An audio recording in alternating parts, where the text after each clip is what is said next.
just became very obvious very quickly that this was a disastrous situation for Daniil Medvedev. His game on this court looked completely impotent against Alcaraz. In fact, his sort of solidity just provided a platform for Alcaraz to show off everything that he can do. Have a lovely ball to hit, Carlos. Yeah. Do And what you like with it. have a lot of space to hit into, because I'm going to be standing way back here. I'll be in the stands. Yeah. Fill your boots. You just do 3 drop shots in a row and make me look like an idiot. That game was something else, wasn't it? That was the thing with this match just generally. I felt like we got to see everything that Alcaraz has got. He races into the 3-love lead. He's basically battering Medvedev off the court with the weight of his ground strokes.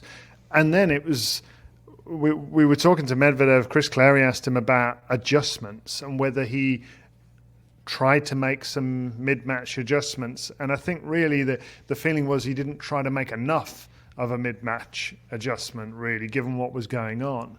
But he did reference the 3 drop shots in the game. And I think that is the problem you have when you're Medvedev and you're trying to be Mr. Brick Wall, standing way back so that you're absorbing all the power. And then this guy has just got these hands and this drop shot and this timing of when to do it.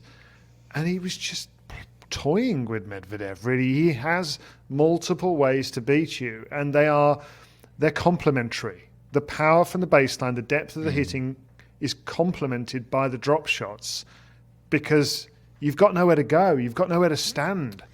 Yeah, I mean, he was asked in his press conference a few nights ago, Alcaraz, about his drop shots. What's the secret to them?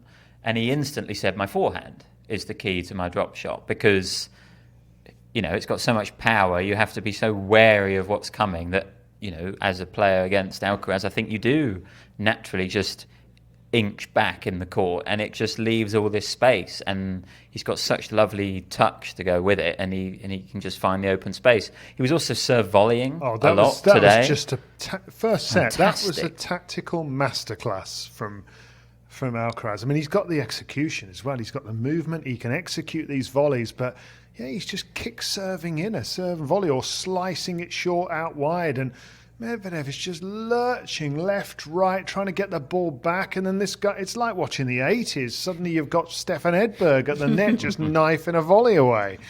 Oh, he had the lot today. It was the first time I think I've seen him put together a performance where it all clicked. I mean, and that's an incredible statement when you consider what he did last year. But he did it last year with his superpower, like movement and power and surprising people. Today, it was the complete performance. And that was the development that we all, I think, expected Alcaraz to make eventually, or that he would need to make. And it seems like, you know, what are we, 6 or 7 months on from the US Open? Seems like he's made that development already. He was patient today. He wasn't just going for winners on every shot. He was constructing rallies, and his serve has got better, as we spoke about. This is the first time I think that he's won a title without losing a set. You know, he's not having quite the same dramatic moments where his game just suddenly goes off. A little bit. We saw it in the semi-final against Sinner, but he got it back together. And yeah, he looks to have kicked on, even from the level he was playing last year. And still only at 60%. I mean, I do almost want to just ask Juan Carlos, has he added 4 or 5% based on your assessment? Yeah. He's doing 2% per day. That's his trajectory. Speaking of Juan Carlos Ferrero, the hug. Oh.